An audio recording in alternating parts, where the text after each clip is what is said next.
6 Minute English from the BBC. Hello, I'm Rob. Welcome to 6 Minute English. I'm joined today by Finn. Hello, Rob.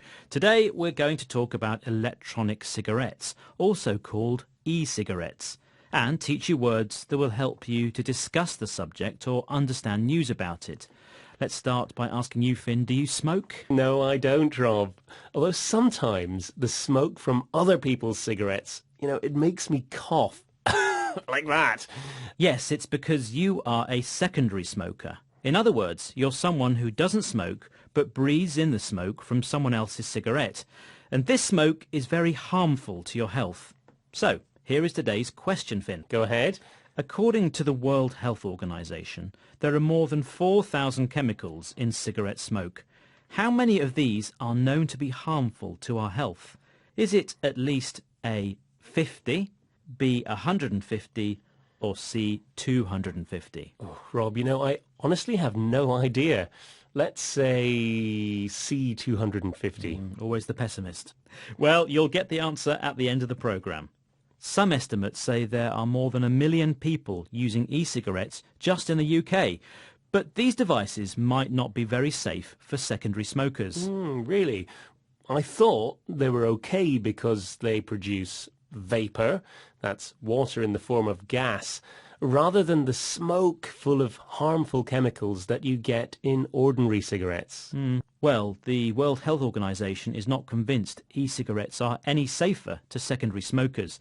It's recommended a ban on the use of electronic cigarettes indoors and their sale to people under 18 years old. A ban.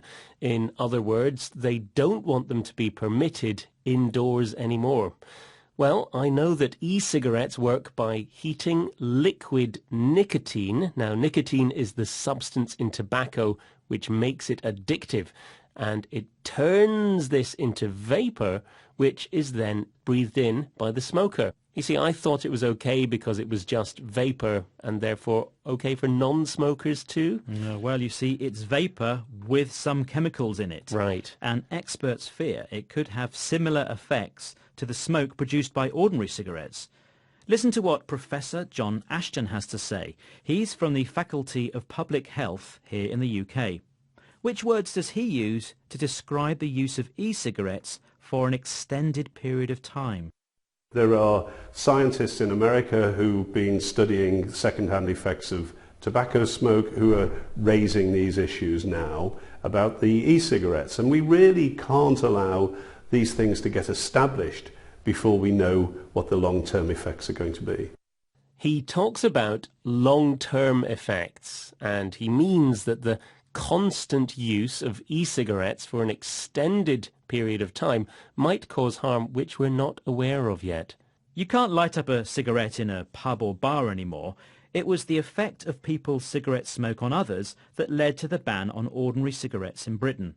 Private companies and the authorities are keen not to risk bringing back any kind of smoking to closed spaces in public places. This is likely to annoy many smokers who've been moving to electronic cigarettes in an attempt to cut down on nicotine or even to quit smoking. Yes, many people want to quit smoking, stop smoking at once, and they find it easier to do this if they can use e-cigarettes. In the last few decades, smokers have been feeling persecuted. Well, there's a lot of pressure on them to quit the habit. Let's listen to this smoker who uses e-cigarettes. He's in a pub in Bristol. Which word does he use to talk about the harm certain things do to children? We react to absolutely everything in this world. What we're going to have eventually, though, the law of drinking beer in pubs, because it's damaging for children to watch it happening. He uses the word damaging, meaning harmful. He complains that there's an overreaction to things like cigarettes and alcohol. Yes, an overreaction means responding to something in a way which is more forceful than required.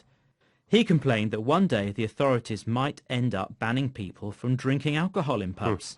Pubs, as we know, are bars to which most customers go to drink alcohol. And I think he's using some irony here, maybe making a joke there, I think. He is a bit. Well, the right to smoke or not smoke generates passionate debates. But here are some facts which might make people who are about to light up a cigarette think again. Oh, maybe. I told you earlier in the programme that there are more than 4,000 chemicals in cigarette smoke, and I asked you how many of these are known to be harmful to health.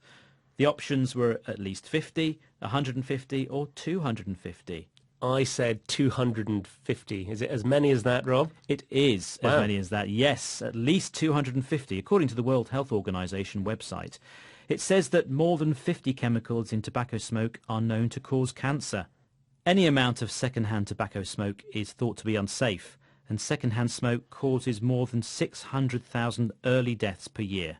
Well, as we're nearly at the end of the programme, let's just remember some of the words we used today, Finn. OK, we heard cough, secondary smoker, vapour, ban, nicotine, long-term, quit smoking, damaging, overreaction.